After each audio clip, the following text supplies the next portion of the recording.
Hello, everybody. Welcome back. This is the latest on the severe weather outbreak. It is 11 p.m. Central Time on March 16th. Weather Watch number 23 has been issued for Texas, including most notably the Dallas-Fort Worth area. No major concerns. You can see the probabilities off to the side, but we do have a new outlook graphic, as you can see here.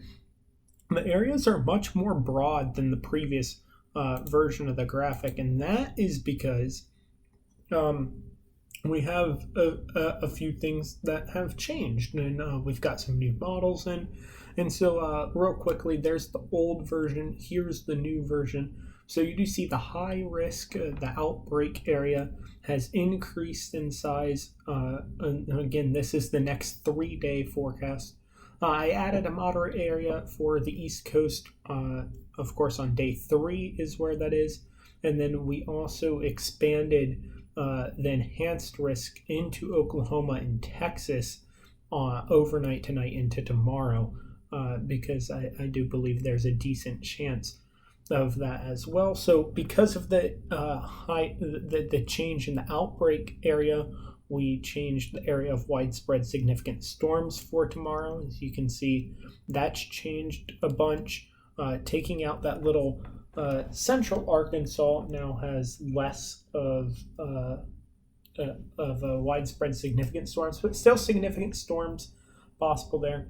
And again, the storm systems 22 and 23 will move together overnight tonight, and then we'll have a line of storms roughly along the Oklahoma-Arkansas border down into Texas by the time we get to tomorrow morning, with the low pressure system located probably the Kansas-Missouri border.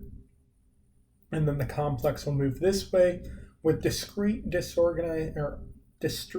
organized supercells out in front, which will bring a tornado threat and then a QLCS tornado threat, as well as significant wind threats as the dry line of the supercells continues to move off to the side. We'll see that squall line then continue to move on down into Florida by the time we get into Thursday, and that'll continue, of course, throughout the United States coast. We could also see a secondary little blip come up, moving generally from Tennessee northward into Kentucky and southern Ohio, and then perhaps moving more of the usual west-east direction, hence the slight risk now in place for Ohio. Again, that previous forecast, we kind of showed that, but the evolution of that wasn't completely clear.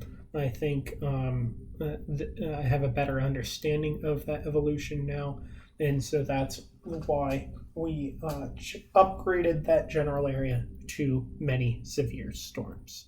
That's all for now for tonight. We'll probably have another few updates throughout the day tomorrow as the outbreak gets underway. I'm not going to issue updates every time there's a tornado on the ground, because there's probably going to be a lot of them. But maybe every time SPC issues a watch, probably less frequently than that. Maybe every 2 or 3 watches that they issue, depending on how many they end up issuing tomorrow. And of course, if the outbreak actually ends up occurring as projected by the Storm Prediction Center. That's it for now. Chris, with Weather Catholic Media.